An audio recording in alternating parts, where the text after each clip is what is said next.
Evidence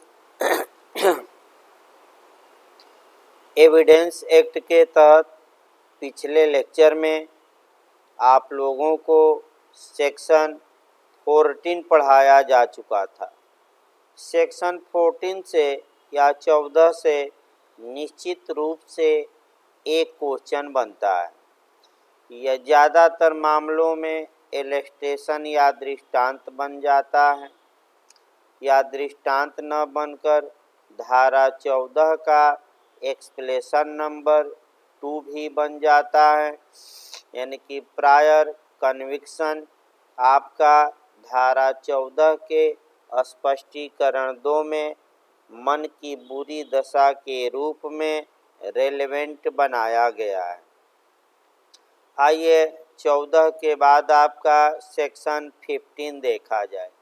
section 15 से भी आपका क्वेश्चन बनता है, यानी कि धारा आपका 15 से भी क्वेश्चन बनता है। धारा 15 के बारे में आपका कह सकते हैं कि 2-3 बातें याद रखनी है। जो सामान्य नियम आपका मन की दशा के बारे में 14 में या 14 में दिया गया है, उसका व्यवहारिक रूप यानी कि उसका व्यवहारिक रूप धारा 15 में समाहित है। यानी कि मानसिक दशा को आप अगर पढ़िए तो सेक्शन 14 और 15 दोनों को साथ पढ़िए, अर्थात धारा 14 में मन की दशा इत्यादि का जनरल बातें बताई गई हैं, तो उसका स्पेसिफिक रूप यानी कि उसका विशिष्ट रूप आपका सेक्शन 15 में दिया गया है। जैसे कि इसको आप संविधान से भी जोड़ सकते हैं, और संविधान से जब भी जोड़िए आपका अनुच्छेद 14 से जोड़कर पढ़िएगा कॉन्स्टिट्यूशन से। जैसे कि आर्टिकल 14 में समता के अधिकार का सामान्य नियम दिया गया है, जबकि आर्टिकल 15 संविधान के 16 में, 17 में और 18 में ये समता के स्पेसिफिक रूप हैं, विशिष्ट रूप हैं, विशेष रूप हैं। उसी प्रकार मानसिक दशा के बारे में, मन की दशा के बारे में सामान्य नियम 14 में है और मन की विशिष्ट दशा के बारे में प्रावधान सेक्शन 15 में किया गया है। धारा 15 इस सिद्धांत पर आधारित है कि जब कोई व्यक्ति एक ही प्रकार के कार्य लगातार करता रहा है तो यह नहीं कहा जा सकता कि कार्य आकस्मिक या अचानक किया है। इसका मतलब ये हुआ कि अगर कोई व्यक्ति एक ही प्रकार का कार्य लगातार कर रहा है, तो ऐसी दशा में अगर प्रश्न ये उत्पन्न होता है कि क्या उस व्यक्ति ने वह कार्य किया, तो ये माना जाता है कि उसका आशय रहा होगा, तभी तो ऐसा कार्य कर रहा है। इसका मतलब कि अन्य कार्य भी अचानक नहीं हुए हैं, बल्कि उसका इरादा उन कार्यों को करने का था। इसका मतलब ये हुआ कि जो सिमिलर फैक्ट हैं, जो समरूप तथ्य हैं, उनको धारा 15 और 14 में तो था ही, धारा 15 में रेलेवेंट बनाया गया है। लेकिन जो समरूप तथ्य हैं, उनमें जो घटनाएं हो रही हैं, घटनाएं एक प्रकार की ही होनी चाहिए। इसका मतलब एक ही प्रकार की एक से अधिक घटनाओं को ही समरूप घटनाएं कहते हैं, और इस बात का एविडेंस दिया जा सकता है। जैसे कि एक उदाहरण देखा जाए, ये एक व्यक्ति हैं, ये बी से पैसा उधार लिया, बी का भी नहीं चुकाया, सी से उधार लिया, इसका भी नहीं चुकाया, डी से उधार लिया, इसका भी पैसा नहीं चुकाया, तो डी ने ए पर मुकदमा कर दिया है पैसा वसूली के लिए। तो डी साक्ष्य में दिखा सकता है कि हजूर पहले भी ये ऐसी घटना किया और किसी का पैसा चुकाया ही नहीं। इसका काम था फ्रॉड करना, पैसा लेकर और वापस न करना। हमारा भी पैसा लिया है, अतः वापस नहीं किया है। ये कार्य अचानक या आकस्मिक नहीं हुए हैं, बल्कि इसका इरादा था कि हम पैसा वापस नहीं करेंगे। जहाँ तक सेक्शन 15 की बात है, सेक्शन 15 पर जो सिद्धांत आपका वर्तमान समय में बन रहा है वह देखा जाए, कह सकते हैं ब्राइट्स इन बाथ। ब्राइट्स इन बाथ का सिद्धांत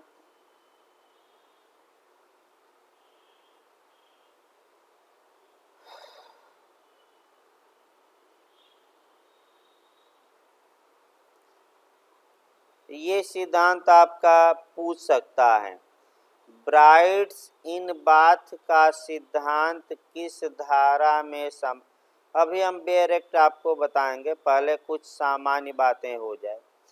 ब्राइट्स इन बाथ का सिद्धांत किस धारा में समाहित है, तो आपका जवाब रहेगा 15 में। ब्राइट्स का मतलब दुल्हन हुआ, दुल्हन हुआ। इन द बाथ का मतलब टब हुआ, यानी कि अगर इसका हम देखें तो टब में दुल्हन, जैसे कहावत कही जाती है कि जाकर चुल्लू भर पानी में डूब मरो, यानी कि कम पानी में डूब मरो। ये उसी प्रकार दुल्हनें टब में मर जाती थी। केस याद रखिएगा, जॉर्ज स्मिथ। जॉर्ज स्मिथ का केस है, ये पूछा जा सकता है। जॉर्ज स्मिथ वर्सेज क्वीन का केस है। इसमें हुआ क्या था, हमें ये बताना है मुख्य रूप से, अच्छे से देखिए। जॉर्ज स्मिथ एक सीरियल किलर था। देखिए ये क्या करता क्या था।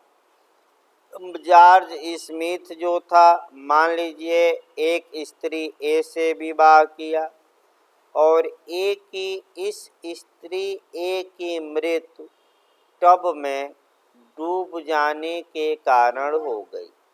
अब ये करता क्या था जॉर्ज स्मिथ, कि अपनी पत्नियों को टब में डुबोकर मार देता था। उसके बाद उसके बीमे की धनराशि और उनका जो सामान था, यानी कि सोना चांदी इत्यादि, वह ले लेता था। पहली घटना ऐसी हुई, यानी कि पहली पत्नी को ऐसा ही मारा, और फिर दूसरी पत्नी को भी मारा, फिर तीसरी को भी मार दिया। यानी कि टब में डुबोकर मार देता था और ये कहता था कि ये टब में स्नान करने गई और चुल्लू भर पानी में डूबकर मर गई, इसमें मेरा कोई दोष नहीं है। ये घटना आपका 1912 ईस्वी की है, 1912 ईस्वी। जब तीसरी उसकी पत्नी, हाँ एक और यहाँ समझना है, जब भी वह विवाह अपना करता था नाम बदल बदल के करता था।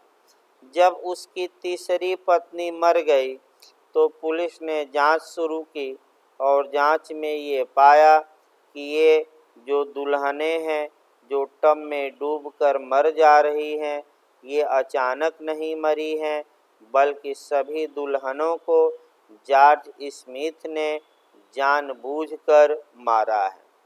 न्यायालय ने, कह सकते हैं कि 1915 ईस्वी में जॉर्ज स्मिथ को मृत्युदंड की सजा दी।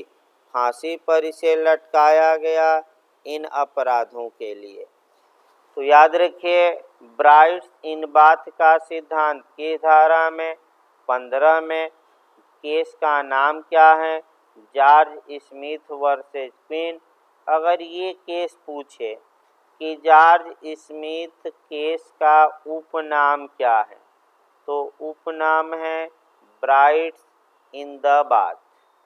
अब यहाँ आपका जो क्वेश्चन जज के नाम से पूछ सकता है कि इस केस में जस्टिस कौन थे, तो इस केस में जस्टिस भी याद रखिएगा, जस्टिस स्क्रटन।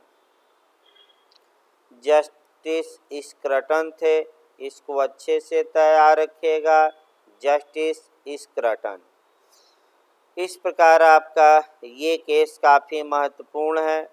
अब पहले बेयर एक्ट देखा जाए क्या कहता है, इसके बाद इलस्ट्रेशन देखा जाए, तब 2-3 और केस हैं उनको देखा जाए। यानी कि पहले आपका बेयर एक्ट में क्या बातें बताई गई हैं, फिर इलस्ट्रेशन क्या दिए गए हैं, और फिर आपका देखिए आपका कह सकते हैं कि और बातें बताई जाए। देखिए सेक्शन 15 क्या कहता है। जहाँ तक सेक्शन 15 की बात है, आइए एक एक करके देखा जाए। हेडिंग आपका दिया गया है, कार्य आकस्मिक या शासय था, इस प्रश्न पर प्रकाश डालने वाले तथ्य। इसका मतलब ये हुआ कि जब ये विवाद उत्पन्न हो कि क्या कार्य अचानक हो गया कि आशय के साथ किया गया, तो इस प्रश्न पर प्रकाश डालने वाली बातें सेक्शन 15 में रेलेवेंट होगी। अब देखिए बेयर एक्ट आगे, बेयर एक्ट की भाषा। जबकि प्रश्न यह है कि यानी कि आपका विवाद यह हो या न्यायालय में क्वेश्चन ये हैं, प्रश्न ये हैं। क्या प्रश्न है भाई? प्रश्न ये है कि क्या कोई कार्य आकस्मिक था? क्या कोई कार्य आकस्मिक था? यानी कि क्या कोई कार्य या घटना अचानक हो गई कि शासय की गई थी। शासय का मतलब कि आशय के साथ की गई थी। इसका मतलब ये हुआ कि धारा 15 तभी अप्लाई करेगी जब यह क्वेश्चन हो न्यायालय में कि क्या कोई घटना अचानक कारित की गई कि उस घटना को आशय के साथ कारित किया गया, या किसी विशिष्ट ज्ञान या विशिष्ट आशय से। 2 शब्द और दिए गए हैं इसमें। क्या कोई घटना विशिष्ट आशय से कारित की गई थी, स्पेसिफिक इंटेंशन से कारित की गई थी, या कह सकते हैं कि विशिष्ट ज्ञान से कारित की गई थी। विशिष्ट ज्ञान से कारित की गई थी। ये न्यायालय में विवाद है, यानी कि न्यायालय में ये विवाद हो, ये प्रश्न हो कि क्या कोई घटना अचानक हुई, कि घटना इरादे के साथ की गई, कि क्या कोई घटना स्पेसिफिक इरादे से की गई या स्पेसिफिक नॉलेज से की गई। तब ऐसी दशा में यह तथ्य कि ऐसा कार्य समरूप घटनाओं की आवली का भाग था, यानी कि ऐसा कार्य समरूप घटनाएं, सिमिलर, समरूप घटनाओं की आवली। आवली माने चैन, चैन का मतलब श्रृंखला। आवली का भाग था, यानी कि श्रृंखला का भाग था। या आवली का भाग था।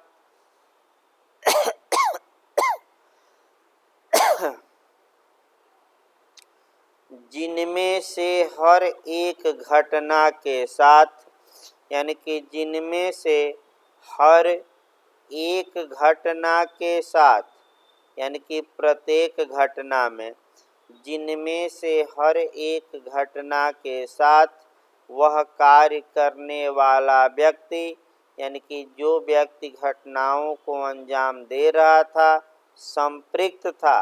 संपृक्त का मतलब जुड़ा हुआ, संबंधित, रिलेटेड, यानी कि जुड़ा हुआ था। अब इसी को आपका कह सकते हैं कि अच्छे से देखना है। देखिए पहले इसको समझिए। धारा 15 तब लागू होगी जबकि ये न्यायालय में प्रश्न है कि क्या कोई कार्य अचानक किया गया, कि आशय के साथ किया गया, कि विशिष्ट ज्ञान के साथ, कि विशिष्ट आशय के साथ। ऐसी दशाओं में हम पूर्ववर्ती घटनाओं का साक्ष्य में सहारा ले सकते हैं इन बातों को प्रूफ करने के लिए। लेकिन पूर्ववर्ती घटनाएं इसी के समान होनी चाहिए, सिमिलर होनी चाहिए। अर्थात पहली शर्त है कि जो पूर्ववर्ती घटनाएं हैं वह पूर्ववर्ती जो वह कार्य किया गया है वह इस कार्य के सिमिलर होना चाहिए। और उसी सिमिलर घटनाओं के श्रृंखला में, उसी सिमिलर घटनाओं के आवली में, उसी सिमिलर घटनाओं के चयन में, चयन का भाग ये भी घटना थी। और प्रत्येक सिमिलर घटना में, प्रत्येक समान घटना में, प्रत्येक समरूप घटना में यह व्यक्ति जो कार्य किया है वह संपृक्त था, यानी कि जुड़ा हुआ था। अब इस विषय को समझाने के लिए 3 इलस्ट्रेशन आपका दिए गए हैं। तो उदाहरण देखिए। इसका मतलब ये हुआ कि इस बात को समझाने के लिए 3 उदाहरण आपका बेयर एक्ट में धारा 15 में दिए गए हैं। तीनों उदाहरणों को एक एक करके देखा जाए। ज़्यादातर पहला ही उदाहरण पूछा जाता है। इलस्ट्रेशन नंबर ए देखा जाए। देखिए क्या कहता है। क पर यह अभियोग है कि अपने गृह के बीमे का धन अभिप्राप्त करने के लिए उसने उसे जला दिया। यानी कि ए पर अभियोग है कि यह अपना घर जलाया है, और घर इसलिए जलाया है कि जो बीमा किया था घर का उसका पैसा ए को मिल जाए।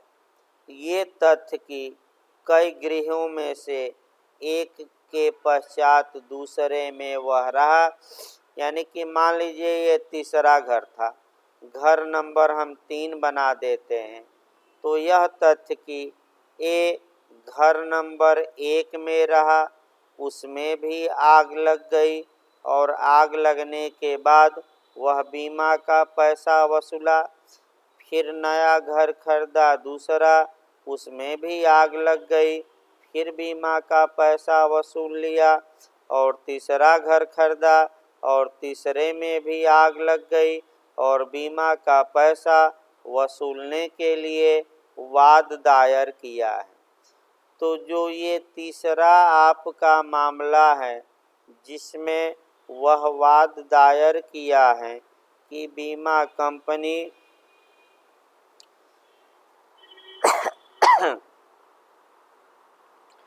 कि बीमा कंपनी मुझे पैसा दे, इस वाद में बीमा कंपनी ये कहेगी कि हजूर ये जो घटना हुई है वह अचानक नहीं हुई है, जो ये तीसरा घर जला है ये अचानक नहीं जला है, बल्कि जलाने का इसका इरादा था, आशय था। आशय था क्योंकि देखिए पहले भी समरूप घटनाएं हुई, सेम घटनाएं हुई, सिमिलर घटनाएं हुई। आपका पहला मकान जला, दूसरा जला, सेम ऐसे ही जला। इसी श्रृंखला में यह अपना तीसरा मकान जलाया है। अतः ये कार्य अचानक न होकर आशय के साथ किए जा रहे हैं। अतः हम एक पाई भी बीमा का धन नहीं देंगे। यानी कि पूर्ववर्ती घटनाएं जो समरूप हो ये दिखाया जा सकता है।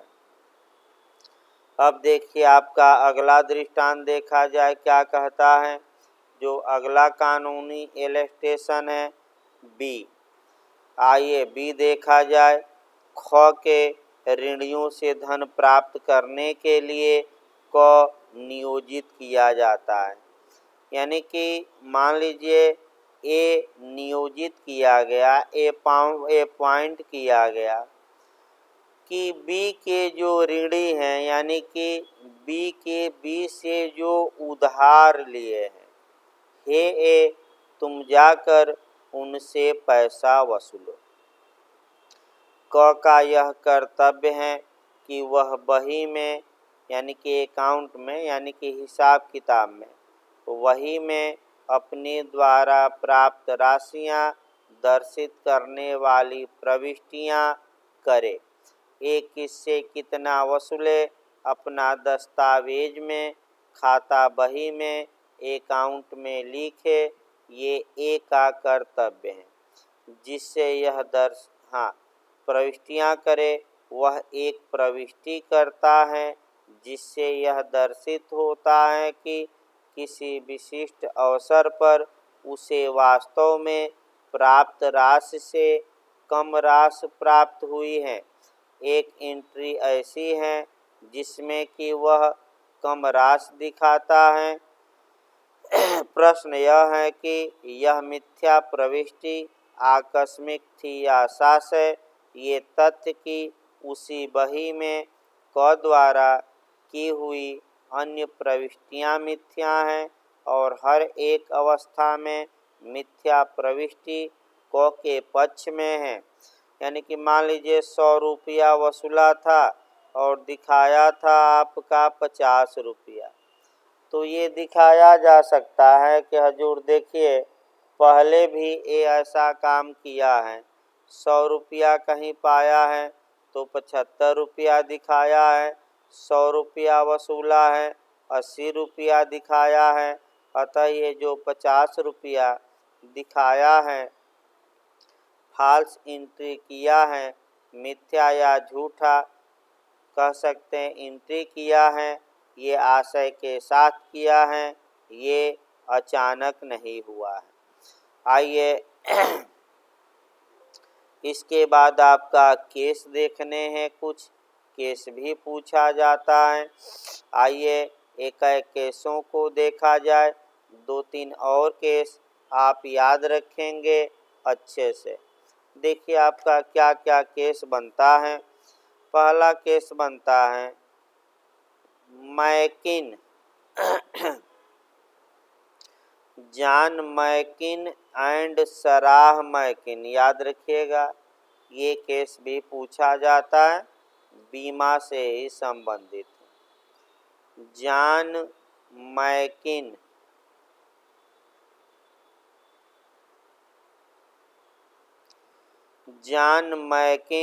And Sarah मैकिन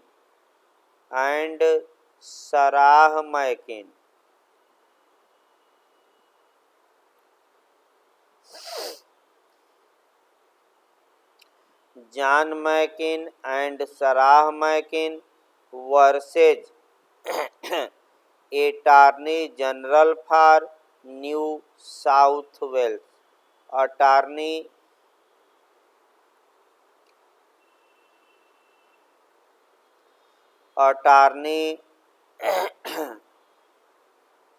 general for New South Wales, New South Wales. ये केस 1894 का है और इस केस में जस्टिस थे हरसैल। याद रखिए, जस्टिस हरसैल।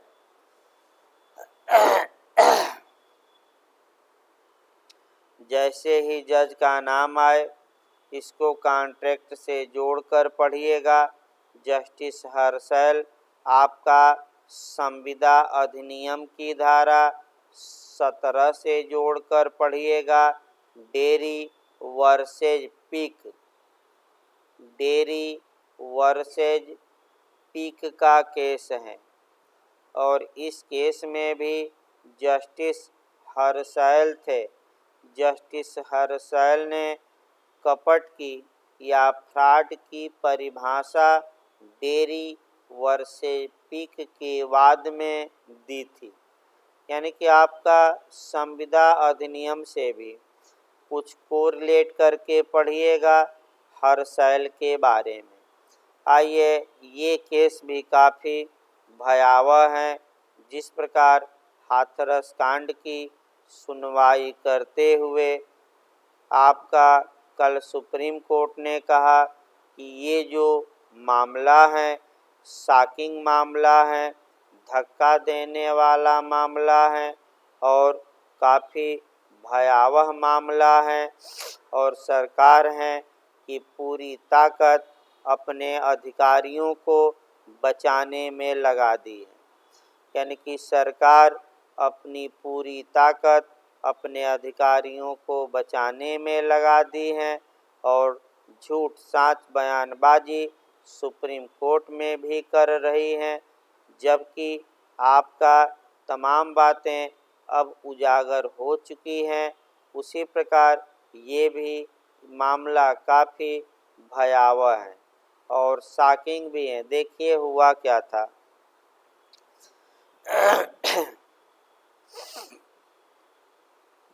देखिए, जॉन मैकिन एंड सराह मैकिन, ये दोनों पति पत्नी थे, यानी कि हस्बैंड और वाइफ थे। ये करते क्या थे? देखिए, पति और पत्नी थे, ये बच्चों को गोद लेते थे। गोद लेना का मतलब एडाप्ट करते थे, दत्तक लेते थे। बच्चों को गोद लेते थे अर्थात एडाप्ट करते थे, अर्थात दत्तक लेते थे। पहला बच्चा मर गया और दत्तक बच्चा मर गया, इसकी लाश को इन्होंने आंगन में गाड़ दिया। जो आंगन होता है घर का गाड़ दिया, मकान छोड़ दिया। फिर दूसरे बच्चे को गोद लिए, वो भी मर गया, उसको भी आंगन में गाड़ दिया गया। तीसरे बच्चे को ये लोग गोद लिए और तीसरा बच्चा भी वैसे ही मरा और आंगन में गाड़ दिया गया। इन दोनों पर तीनों बच्चों की हत्या का आरोप लगाया गया। तीसरा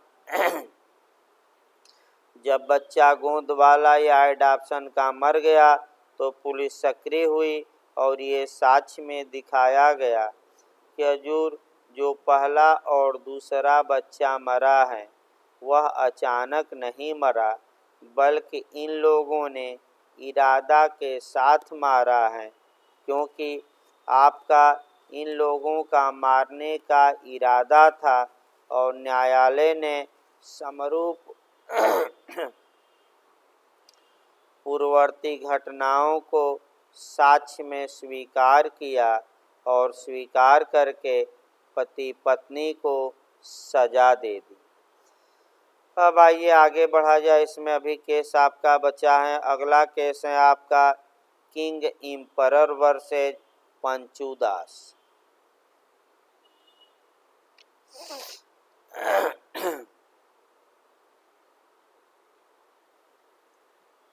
किंग एम्परर वर्सेज पंचू दास का केस है।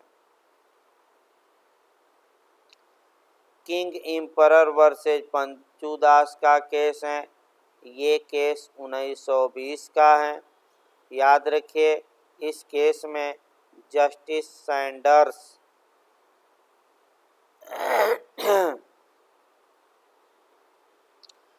जस्टिस सैंडर्स थे।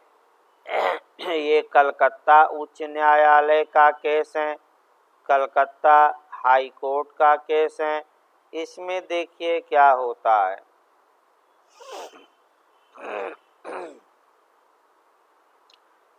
दो व्यक्ति प्रकट होते थे। एक अपने को बहुत बड़ा जमींदार का पुत्र बताता था और दूसरा उस जमींदार के पुत्र का सेवक। इसका मतलब ये हुआ कि आपका रंगा सियार करता क्या है, ये देखिए। पहले जब कोई सियार शेर की खाल पहन लेता है तो दुनिया की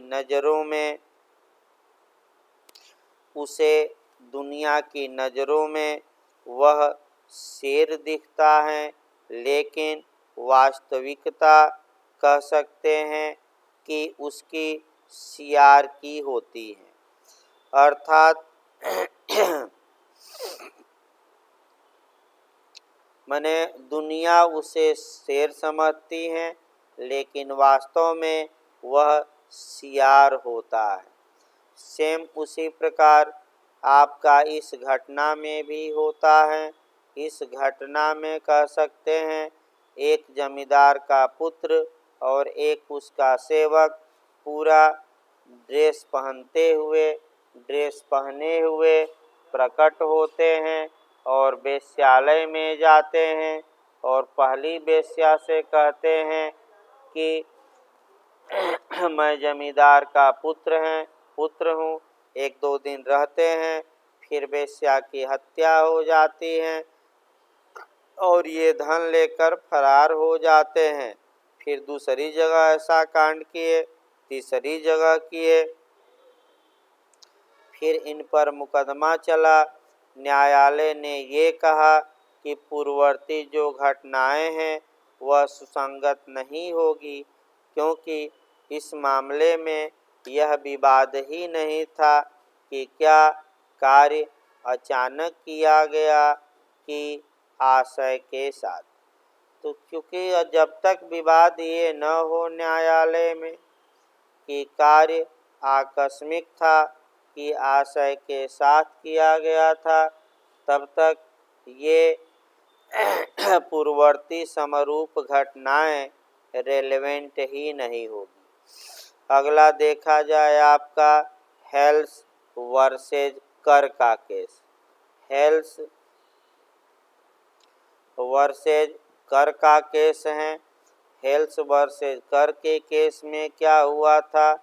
हेल्स वर्सेज कर का केस, इस केस में दाढ़ी वाला केस कहा जाता है।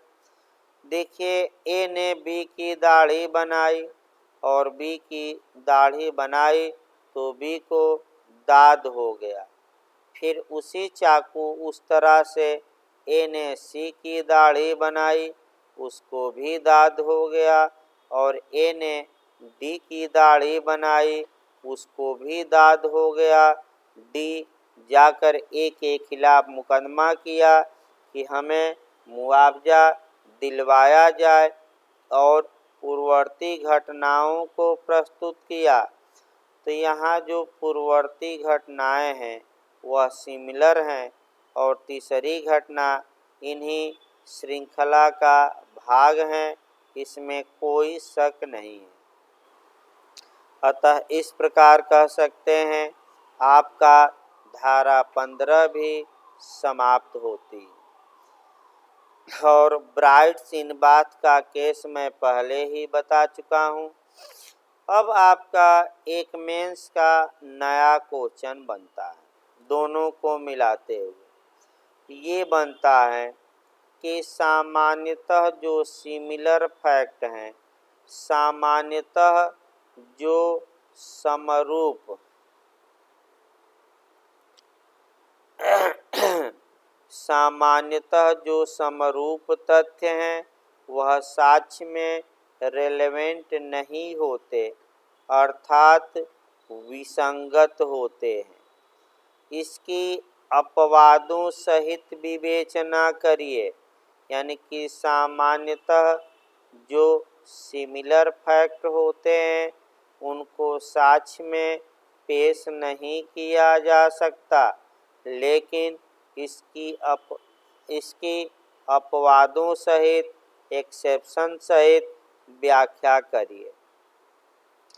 इस क्वेश्चन को मेंस में लिखते समय आपका एक तो सामान्य बात लिखनी पड़ेगी, फिर दिखाना पड़ेगा कि धारा 14 और 15 में इसका सीमित अपवाद सृजित किया गया है, जहाँ की समरूप घटनाएं पूर्ववर्ती रेलेवेंट होंगी और कम से कम 2-3 केस और 2-3 इलस्ट्रेशन बीच बीच में आप लिखेंगे। यानी कि सिमिलर फैक्ट धारा 14 के तहत आपका जो विशिष्ट सिमिलर फैक्ट हो और धारा 15 के तहत आपका समरूप घटनाएं जो आवली का भाग हो। तो आइए इस क्वेश्चन को देखा जाए। ये मेंस में यूपी एपीओ में आ चुका है और अन्य राज्यों में भी ये कंसेप्चुअल क्वेश्चन है, बता दिया जाए। जब इस क्वेश्चन को लिखिए तो आपका कह सकते हैं कि सेक्शन 14 और 15 को साथ लेकर लिखिएगा। देखिए कैसे इसकी शुरुआत करेंगे। सामान्य नियम यह है कि किसी वाद या कार्यवाही में पूर्ववर्ती समरूप तथ्य सुसंगत नहीं होते, क्योंकि प्रत्येक मामले को उसके तथ्यों पर निर्णित किया जाना चाहिए, या प्रत्येक मामले को उसके तथ्यों पर साबित किया जाना चाहिए, न कि पूर्ववर्ती समरूप घटनाओं के आधार पर। लेकिन यह विधि का एब्सोल्यूट रूल या विधि का पूर्ण नियम नहीं है। सेक्शन 14 और 15 में इसका सीमित उद्देश्यों के लिए अपवाद सृजित किया गया है। सेक्शन 14 के तहत समरूप तथ्य साक्ष्य में इस उद्देश्य के अंतर्गत सुसंगत घोषित किए गए हैं कि यदि कोई कार्य किसी विशेष मनोदशा से किए जाने के कारण ही अपराध या अपकृत्य हैं, तो उस मनोदशा को साबित किया जा सकता है और समरूप पूर्ववर्ती घटनाओं का साक्ष्य दिया जा सकता है। लेकिन धारा 14 का स्पष्टीकरण 1 पूर्ववर्ती समरूप घटनाओं के क्षेत्र को सीमित करता है और ये बता देता है कि पूर्ववर्ती जो एक समान घटनाएं हैं वे कह सकते हैं सामान्य न होकर विशिष्ट विषय के बारे में होनी चाहिए। यानी कि सामान्य न होकर विशिष्ट विषय के बारे में होनी चाहिए। ये एक धारा 14 का एक्सप्लेनेशन नंबर आपका 1 बताता है। इसके बाद आप तुरंत कह सकते हैं, एक उदाहरण कम से कम देंगे, एक केस लिखेंगे, उदाहरण कुछ न मिले तो कुत्ता वाला दे दीजिएगा। देखिए, ये एक व्यक्ति हैं, इसके पास 3 कुत्ते हैं, कुत्ता नंबर 1, कुत्ता नंबर 2 और कुत्ता नंबर 3। पहला कुत्ता बी को काटा, बी ने ए से शिकायत की, यही कुत्ता पर्टिकुलर सी को काटा, सी ने ए से शिकायत की और यही कुत्ता अब डी को काट लिया है और डी ए के खिलाफ मुकदमा कर दिया है और साक्ष्य में ये पूर्ववर्ती घटनाएं दिखाता है कि हजूर यही कुत्ता बी को काटा था, सी को काटा था, अतः ए इस कुत्ते के बारे में उपेक्षावान रहा, यानी कि नेग्लिजेंस बरता। तो ये समरूप घटनाएं हैं, लेकिन विशिष्ट हैं। विशिष्ट माने पर्टिकुलर वही कुत्ता, और ये तीनों कुत्ते नहीं, ये सामान्य हो जाएगी बातें अगर कहा जाए तीनों कुत्ते काटते हैं। इसके बाद एक केस दिखा दीजिएगा। अभी हमने धारा बताया भी, धाराओं में हेल्स वर्सेज कर का केस दिखा सकते हैं। हेल्स वर्सेज कर के केस में अभी हमने बताया नाई वाला केस बताया,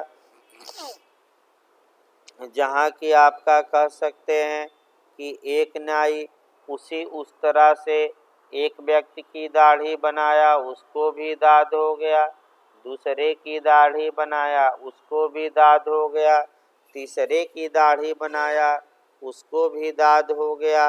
अतः ये जो पूर्ववर्ती घटनाएं हैं ये सुसंगत होगी। जहाँ तक धारा 15 की बात है, 15 में अभी हमने बताया कि समरूप घटनाओं को भी सुसंगत बनाया गया है 15 में, लेकिन कब? जबकि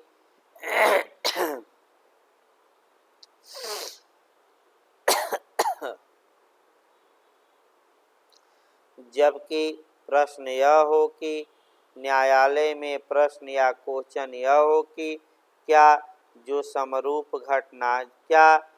समरूप घटनाएं एक ही प्रकार की होनी चाहिए।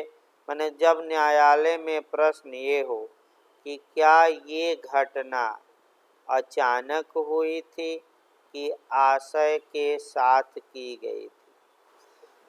अगर ये विवाद हैं तो धारा 15 के तहत सिमिलर जो घटनाएं हैं उन्हें साक्ष्य में पेश किया जा सकता है। ये आप धारा 15 लिखेंगे। तत्पश्चात धारा 15 पर एक केस दे दीजिएगा, कम से कम एक केस जरूर दीजिएगा। एक उदाहरण देखिए कौन सा देना है। उदाहरण आपको एक दे दीजिएगा बीमा वाला। बीमा वाला उदाहरण धारा 15 का पहला उदाहरण है। ये बीमा वाला उदाहरण दीजिएगा। फिर बीमा के उदाहरण के बाद जॉर्ज स्मिथ का केस लिखिएगा। जॉर्ज मैं बता चुका हूँ। जॉर्ज स्मिथ का केस लिखिएगा। ब्राइड्स इन टब, यानी कि आपका ब्राइड टब में दुल्हन, ये केस लिख दीजिएगा। अगर आप और ज़्यादा लिखना चाहते हैं तो आप लिख सकते हैं जॉन मैकिनबर्स एंड सराह मैकिन का केस गोद लेने वाला। वैसे दो ही लिखिए क्योंकि उतना समय नहीं रहेगा। एक बीमा वाला उदाहरण लिख दीजिएगा और एक ब्राइड्स इन द बाथ, यानी कि जॉर्ज स्मिथ वाला केस, जिसमें कि दुल्हनों को नई नवेली दुल्हनों को टब में डुबो कर मार देता था। देखिए आपको सूचना दे दी जाए, आज अगला क्लास नहीं चलेगा। तबीयत अभी पूरी तरह से सही नहीं है। आपका कुछ सुधार हुआ है तबीयत में, इसलिए वही क्लास आपका चलाया गया और अगला क्लास आपका सूचना दी जाएगी। लेकिन आज केवल इतना ही आपको पढ़ाया गया और एविडेंस में आगे और पढ़ाया जाएगा। धन्यवाद।